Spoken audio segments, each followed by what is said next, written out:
আমরা দুনিয়াতে যারা আছি আমরা রমজানের আগে আমরাও প্রস্তুতি নেই, আর এই পবিত্র মাস উপলক্ষে আল্লাহ তাআলার বান্দাদের সহজার্থে তাদের কল্যাণার্থে আসমানেও এক ধরনের প্রস্তুতি চলে। পবিত্র মাহে রমজান উপলক্ষে আসমানেও প্রস্তুতি চলে, আর জমিনের মধ্যে আল্লাহ যারা কাজ বান্দা আছে, যারা পবিত্র মাহে রমজানকে কাজে লাগাইতে চায়, তারাও প্রস্তুতি নেয়। আসমানের মধ্যে 6 ধরনের প্রস্তুতি নেয় পবিত্র মাহে রমজান উপলক্ষে। আসমানে 6 ধরনের প্রস্তুতি নেয় পবিত্র মাহে রমজানকে স্বাগত জানানোর জন্য। আসমানের 1 নাম্বার প্রস্তুতি হলো আসমানে আল্লাহ তাআলার পক্ষ থেকে জান্নাতের দরজাগুলো এই রমজান মাসে খুলে দেওয়া হয়। সুবহানাল্লাহ।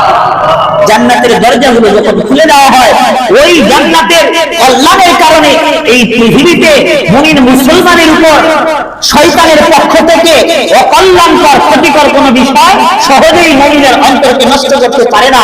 ওই জান্নাতের ওই কল্যাণের কারণে আল্লাহ তাআলা রমজানে এই জান্নাতের দরজাগুলো খুলে রেখেছেন আমাদের মুমিনদের কল্যাণার্থে, আমাদের মানুষের ইবাদত বন্দেগীর সহজার্থে।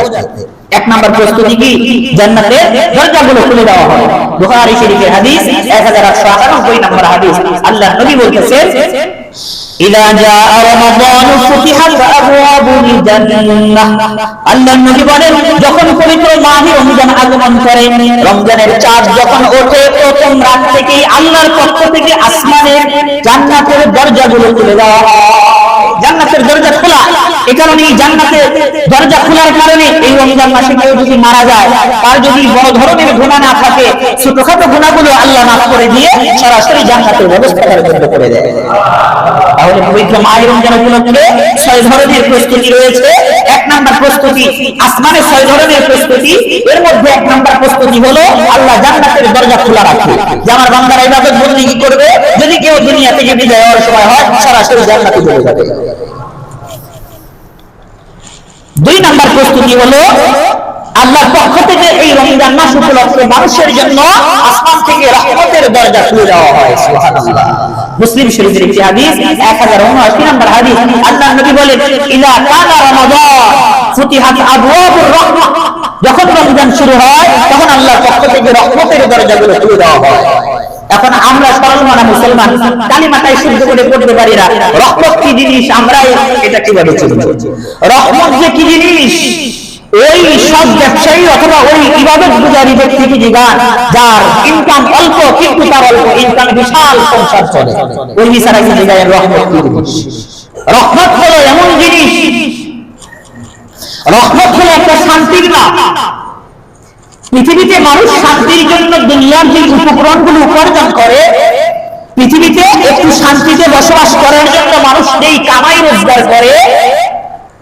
আল্লাহর রহমত যদি থাকে তাহলে তার পৃথিবীতে কষ্ট করা ছাড়াই আল্লাহর রহমতে তার জন্য দুনিয়ায় পর্যাপ্ত শান্তি থাকবে, আর এই দুনিয়া থেকে শান্তির সাথে জীবন উপকরণ পরকালীন তার চিরশান্তি জান্নাতের ব্যবস্থা হয়ে যাবে। এটাকে বলা হয় রহমত।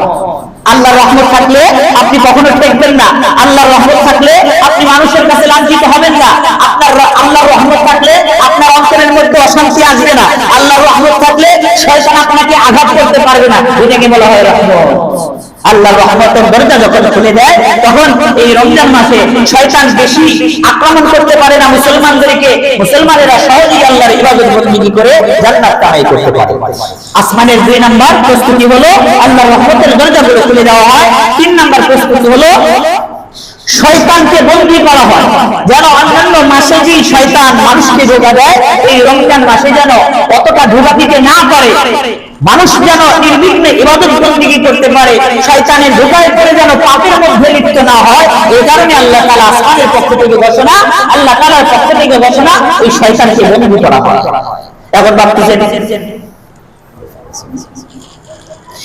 শয়তানকে বন্দী করা হয়, তারপরেও তো দেখা যায় রমজান মাসে পর্দা সহকারে পর্দা করে অনেক পুরুষেরা চারস্তালে গিয়ে খুব পর্দা খুশিদার সাথে চা পান করে রোজা। বাকি আছে না এরকম পর্দাশীল পুরুষ অনেক রমজান মাসে দেখা যায় না, দোকানঘাটে দেখা যায় বিভিন্ন জায়গায় পর্দা দিয়ে ভিতরে মনে করেন কাজ চালাচ্ছে। তো এই শয়তানগুলো কোথেকে আসলো? এগুলো হলো অভ্যাস।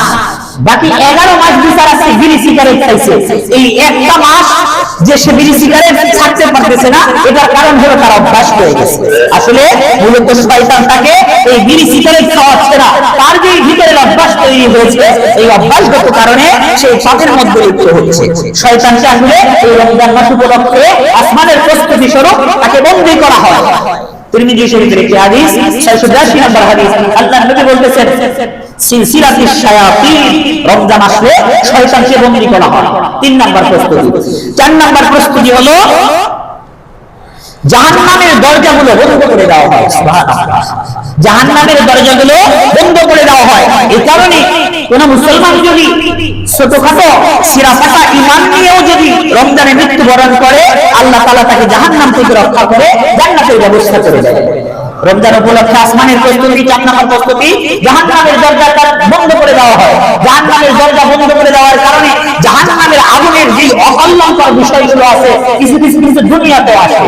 যেমন মনে করেন তীব্র রোদ যে আসে, অনেকে গরমের কারণে অনেক মানুষ মারা যায়, পৃথিবীর মানুষ অসুস্থ হয়ে যায়। তাফসীরের মধ্যে আসছে, হাদিসের ব্যাখ্যা গ্রন্থ ওইগুলোর মধ্যে আসছে, এই যে দুনিয়ার মধ্যে যে তীব্র গরম, এটা কিন্তু জাহান্নামের আগুনের তাপের একটি অংশ। জাহান্নামের আগুনের তীব্র তাপের কারণে দুনিয়ায় রোদের তাপ বেড়ে যায়। দুনিয়ার অশান্তি ক্ষতি থেকে আসে জাহান্নামের অকল্যাণের কারণে। কখনো কখনো দুনিয়াতে বিশৃঙ্খলা ফাসাদ তৈরি হয়। তো রমজান মাসে যখন আল্লাহ তাআলা আসমানের প্রস্তুতি স্বরূপ জাহান্নামের দরজাগুলো বন্ধ করে দিল, তখন নিশ্চয় আমাদের জন্য রমজান মাসকে কাজে লাগানো একটু সহজ হবে কিনা। 4 নম্বর প্রস্তুতি। 5 নম্বর প্রস্তুতি হলো শয়তান আমাদেরকে ধোঁকা দেয়। শয়তান মানুষের রক্তের ভিতরে প্রবেশ করে, রগে রগে শয়তান ঢুকে যায়, অন্তরের মধ্যে ঢুকে বিভিন্ন ধরনের কুমন্ত্রণা দেয়। সেই সাথে এই দুনিয়াতে আরেকটি জাতি আছে, ওদেরই সহজাতি, যাদেরকে আমরা জিন জাতি বলি। এই জিনদের মধ্যে যারা খারাপ আছে, কাফের ইহুদি খ্রিস্টান যারা আছে জিনদের মধ্যে, যারা শয়তানের প্ররোচনায় অনেক বড় শয়তান। যেমন মনে করেন মানুষের মধ্যে অনেকেই আছে না, খুব যাওয়া খুব খারাপ, তো জিনদের মধ্যে এক শ্রেণী আছে, ওই খারাপ জিন্নাতগুলো মানুষকে খারাপের দিকে নিয়ে যায়। আল্লাহ রাসূল বলেন রমজান উপলক্ষে ওই খারাপ জিনদেরকেও শৃঙ্খলাবদ্ধ করা হয়, তাদেরকেও গ্রেফতার করা হয়। খারাপ যেই কারণে রমজান মাসে খারাপ জিনেরাও মুসলমানদেরকে ধোঁকা দিতে পারে না, মুসলমানদেরকে কষ্ট দিতে পারে না, আঘাত করতে পারে না, যেন মুসলমানেরা খুব সহজেই খুব নির্বিঘ্নেই পবিত্র মাহে রমজানকে কাজে লাগিয়ে আল্লাহ তাআলার নিকটবর্তী হতে পারে। হাদিসের মধ্যে আসছে সুফিদাতিশ শায়াতিন ওয়া মারাদাতুল জিন, শয়তানকে তো আটক করাই হয়, সেই সাথে খারাপ জিনদেরকে বন্দী করা হয়। আসমানের 5 নাম্বার প্রস্তুতি। আসমানের 6 নাম্বার প্রস্তুতি হলো আসমান থেকে রমজানের যখন চাঁদ ওঠে, চাঁদ ওঠার সাথে সাথে আসমান থেকে ফেরেশতারা পৃথিবীবাসীকে ঘোষণা দেয়। তিরমিজি শরীফের 682 নম্বর হাদিসের মধ্যেই বলা হয়েছে, ইয়া ইউনাদি মুনাদি, আসমান থেকে একজন ঘোষণা দেন পৃথিবীবাসীকে, ইয়া বাগিয়াল খায়র আকবির, এই ইবাদত গুজারি ব্যক্তি, এই ভালো কাজ করনে ওয়ালা ব্যক্তি, এই কল্যাণের দিকে ধাবিত ব্যক্তি, তুমি তোমার কল্যাণের দিকে এগিয়ে যাও, তুমি তোমার ভালো কাজ চালিয়ে যাও, নামাজ বাদ দিও না। কারণ সামনে ভালো কাজ করার কারণে আল্লাহ তাআলার পক্ষ থেকে রহমতের একটি জোয়ার আসছে। যখন তুমি এই কল্যাণকর কাজ করার তালে থাকবা, তখন এই পবিত্র মাহে রমজানে যে গণজোয়ার আসছে, এই জোয়ার থেকে তুমি বিশাল বড় লাভবান হতে পারবে। যেই ব্যক্তি ইবাদত বন্দেগী করার তালে আছে, তাকে ফেরেশতারা ডাক দিয়ে বলে, তুমি তোমার কাজ চালিয়ে যাও, সামনে জোয়ার আসতেছে, এই জোয়ার থেকে যদি তুমি তোমার পুকুরে পানি রাখতে চাও, তাহলে ইবাদত বন্দেগী চালিয়ে যাও, থেমো না। এরপরে ইয়া বাগিয়াশ শাররি আকসি, এরপরে যেই ব্যক্তি পাপ কাজ করতে থাকে, বাকি গত 11 মাস পাপ কাজে লিপ্ত ছিল, অপরাধ করেছে, 11 মাস আল্লাহর নাফরমানি করেছে, তাকেও ওই ঘোষক ডাক দিয়ে বলে, এই পাপাচারী ব্যক্তি, এই অন্ধকারে নিমজ্জিত ব্যক্তি, এই অন্যায়কারী ব্যক্তি, একটু থামো, 11 মাস তো করলা, একটি মাস একটু থামো, আল্লাহর ইবাদত বন্দেগী করো। আসমান থেকে প্রস্তুতি স্বরূপ পৃথিবীর বাসীকে আল্লাহ তাআলার পক্ষ থেকে জানানো দেওয়া হয়, যারা পাপ করতেছে তোমরা একটু থামো, ইবাদত বন্দেগী করার সময় আসতেছে, ইবাদত বন্দেগী করো। আর যে ইবাদত বন্দেগী চালিয়ে যাচ্ছ, তুমি তোমার কাজ চালিয়ে যাও, তাহলে পবিত্র মাহে রমজানের জোয়ার থেকে পরিপূর্ণরূপে তুমি সফল হতে পারবে। তাহলে আমরা জানলাম পবিত্র মাহে রমজান উপলক্ষে আসমান থেকে 6 ধরনের প্রস্তুতি নেওয়া হয়। এক নাম্বার হলো জান্নাতের দরজা খুলে দেওয়া হয়, দুই নাম্বার রহমতের দরজাগুলো খুলে দেওয়া হয়, তিন নাম্বার জাহান্নামের দরজাগুলো বন্ধ করে দেওয়া হয়, চার নাম্বার শয়তানকে আটক করা হয়, পাঁচ নাম্বার খারাপ জিন এবং শয়তানকে গ্রেফতার করা হয়, ছয় নাম্বার আল্লাহ তাআলার পক্ষ থেকে মানুষকে ঘোষণা দেওয়া হয় তোমরা যারা ভালো কাজ করো ভালো কাজ চালিয়ে যাও, আর যারা খারাপ কাজ করো একটু থামো, পবিত্র মাহে রমজান আসতেছে, 11 মাস তুমি ইবাদত বন্দেগী করো নাই, তোর পক্ষে পবিত্র মাহে রমজানকে একটু কাজে লাগিয়ে 5 ওয়াক্ত নামাজ পড়ো। বিশেষ করে পবিত্র মাহে রমজানের যে দাম পবিত্র কোরআনের কারণে, এই কোরআনকে যে কোনো ভাবেই হোক পবিত্র মাহে রমজানে কাজে লাগাও। যারা কোরআন শিখতে পারে নাই পবিত্র মাহে রমজানকে কাজে লাগিয়ে কোরআন শেখো, আর যারা কোরআন পড়তে পারে ও বেশি থেকে বেশি পরিমাণ পবিত্র কোরআন তেলাওয়াত করো। আল্লাহর পক্ষ থেকে ঘোষণা দেওয়া হচ্ছে।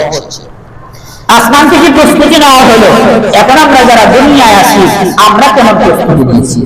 নবী সাল্লাল্লাহু আলাইহি ওয়াসাল্লাম রমজান আসার আগে রমজানকে কাজে লাগানোর জন্য প্রস্তুত হয়ে যেতেন। আগের যে কাজগুলো আছে রমজানে যেন কাজকর্ম বেশি করতে না হয়, আগেই কাজকর্মগুলো গুছিয়ে রাখতেন, সাহাবীদেরকে উৎসাহ দিতেন যে পবিত্র মাহে রমজান আসতেছে, কাজগুলোকে গুছিয়ে রাখো যেন রমজানকে কাজে লাগাতে পারো। এরপর সাহাবায়ে কেরাম তাদের কাজকর্ম গুছিয়ে রাখতেন যেন রমজানে বেশি ব্যস্ত হয়ে না পড়ি। এরপর আকাবিররা তারাও রমজান উপলক্ষে প্রস্তুতি নিয়েছে, আমাদেরও তো প্রস্তুতি নেওয়া দরকার, কি বলেন?